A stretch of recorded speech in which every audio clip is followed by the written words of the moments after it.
Hi everybody, welcome back to Two Chefs in Love. Today we're going to be trying our hand at Neapolitan pizza. So for starters, we need to make our pizza dough. We're going to do that with 3.5 cups of bread flour with a little bit extra to spare, 1 package of active dry yeast, 1 tablespoon of salt, and 2 cups of water temped at around 105 to 110 degrees Fahrenheit. So what we're going to start by doing is taking our active dry yeast, mixing it into our water, give that a little bit of a stir. Once this is all mixed together, we're going to throw in a tad bit of flour to help the yeast bloom a little bit. And then we'll let that sit for about 5 minutes until it gets nice and sudsy. And we can pour it into our flour, start kneading it out. So we got that about mixed. Take a little bit of our extra flour, throw it in there, mix it up, give it a little extra food to chow down on as it starts to grow and multiply. Wake up. All right, and then we'll check back in 5 minutes, see how it's doing. So we're back. We've let our yeast sit for about 5 to 10 minutes. And now we're going to pour this into our flour, start mixing it with our hands. Make sure you wash them before you get going. And then after it gets all incorporated, we're going to turn it out onto the work surface and start kneading it out. It's all starting to come together. And as I stated before, you're going to have this little extra bit in case you need it. No one wants a too dense bread that doesn't rise, that's not airy, doesn't have a good chew. All right, so this is pretty much incorporated. We're going to turn this out onto the table. Once it gets to the point where it's about to not really be sticky anymore, be sure to take the rest of the dough off your fingers. That way you're not losing that. So everything is homogeneous and fully incorporated. Okay, so now that it's incorporated together, what we're going to do is let this sit right here for about 2 to 3 minutes. Kind of let it relax a little bit, clean off the rest of the tidbits on our hands.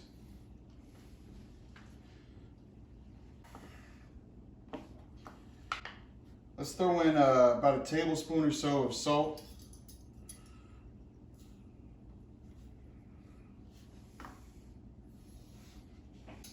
Push that into it. So let the salt kind of mix in while it rests. All right. There we go. Get the last little bits off your hand. Let it sit there for a second. We'll come back to it and knead it until it's nice, smooth, and silky. And then we'll let it rest. So for right now, it's chilling out for a couple minutes and we'll be right back. And we're back. We let our dough rest for about 2 to 3 minutes. Now we're gonna knead it for about 5 to 10 more. Make sure that it's a nice, smooth, silky consistency, kind of like a baby's bottom. And then once we got that, we're gonna put it in our pan that we line with olive oil, cover it, let it sit. So without further ado, let's get to kneading. Now the type of flour that we're using is King Arthur bread flour. It's the kind that I feel works the best with bread as far as bread flours go. But to be a true Neapolitan pizza, you would want Tipo 00 flour. It's milled a lot more fine to make an even more smoother, more elastic kind of bread. It also has a higher amount of gluten inside that flour as well. If you wanted to, you could take a little bit of gluten to this bread dough, maybe a teaspoon or 2, to kind of beef up that gluten amount, especially if you're using all-purpose flour and not bread flour, because that's the biggest difference between the two is the gluten content. And as I stated before, it's that gluten that you're building up, that you're working into this interweaving matrix. That's what helps it be elastic. That way when you fold out this pizza into, you shape it into the pizza round, that it will not tear. All right, so there we go. It's pretty smooth, elastic. It's not too full of flour, it's not too dry. So we're gonna take our pan. This is the one that we originally were mixing it in. Throw a little bit of olive oil in there. Spread that around with a paper towel.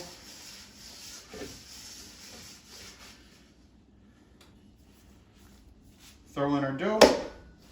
Turn it over once, that way all sides are covered in the olive oil. Take some plastic wrap. We're going to cover this up and then let it proof until it's doubled. Depending on where you're at and the temperature of your kitchen, that could take 1 hour, that could take a couple hours, but it's done when it's done. So try to get an idea, maybe take a picture of it and see what size it is that you started out with. That way you know what size you're looking for when you're finished. So I got that covered.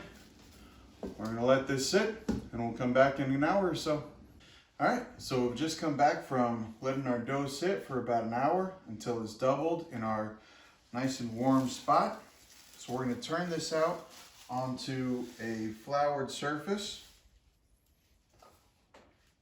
That way we can punch it down,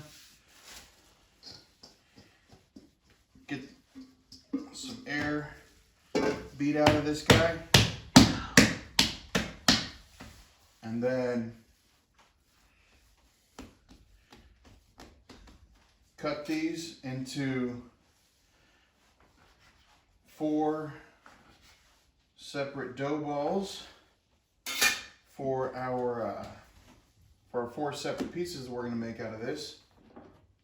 I'm going to take a little bit of semolina flour, sprinkle it onto my silpat. That way it'll come off easier when it's time to form them later. So what I'm doing here is I'm stretching out the skin so it creates a nice good surface tension. You want to leave about 3 or 4 fingers width away from the dough balls to make sure that they have enough space, because these are going to rise up again. Sometimes you can kind of let gravity do the work for you and just push it down and let it slink down in there, and that creates a good kind of tension that we're looking for on the top. There you go.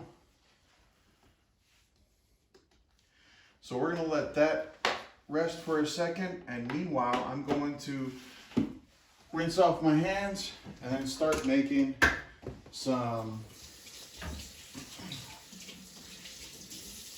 tomato sauce. The way that we're going to make this is by using the San Marzano tomatoes. We're not throwing anything else in this guy except for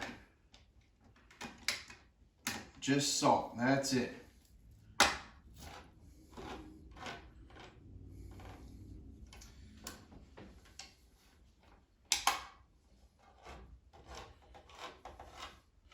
Now, real San Marzano tomatoes come from San Marzano province of Italy. They're not canned. Still got a little bit left. There we go. They're not canned with basil or anything else. It'll also have the DOP on there saying that it's legit San Marzano tomatoes. And they also, it won't be San Marzano sauce or crushed or anything like that, or diced tomatoes. They come whole with some sauce already in them.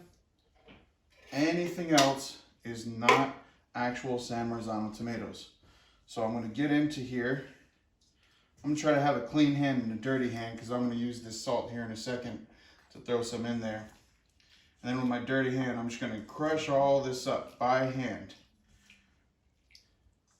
If you can stay away from using a blender for this stuff, that'd be better.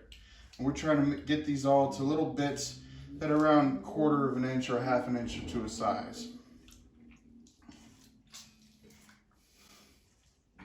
If you get a little bit dirty, that's all part of the process.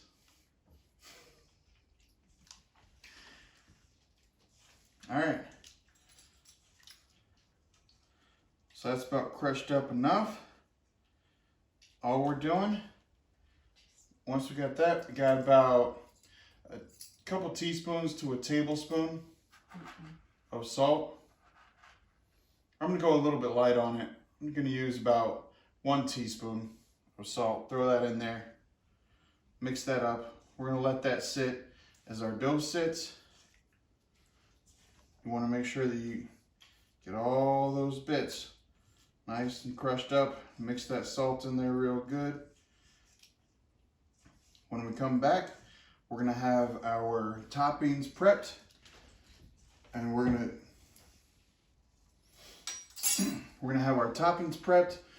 We're gonna have our sauce ready to go, and then we'll start making our pizza. See you then. Our pizza out of the oven, throw some toppings on it, and then put it back in.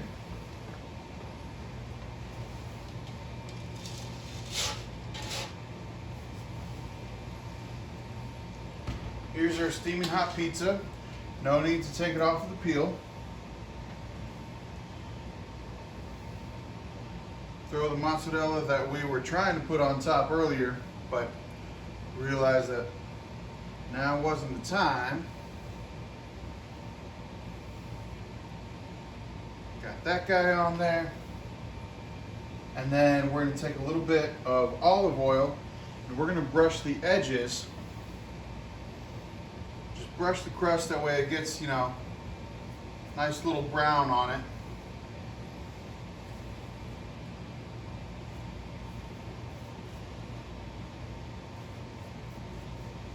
There we go. All right. We're gonna pop it back in for 10 to 15 minutes. You know, once you see the cheese melted, scattered, starting to brown, and you know that it's good. All right, let's get it going.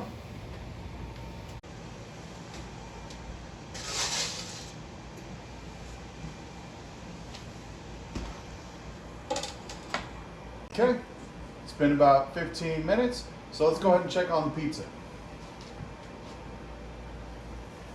Oh yeah, got a nice golden brown crust. Slide that onto the peel. And throw that right onto our cutting board. Look at that. Now, if we cut into it right now, our cheese is just gonna stick right onto our knife. We're gonna give it a couple minutes, then cut into it. That way we can serve it and eat it. See you then.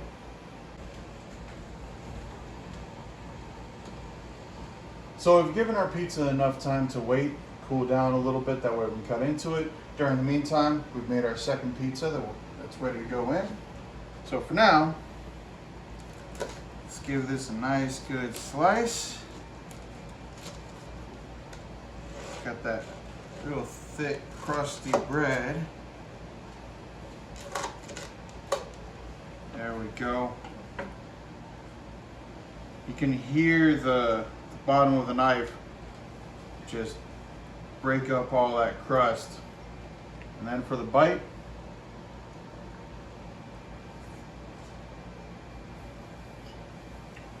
very good, very good. All right, we'll see you later.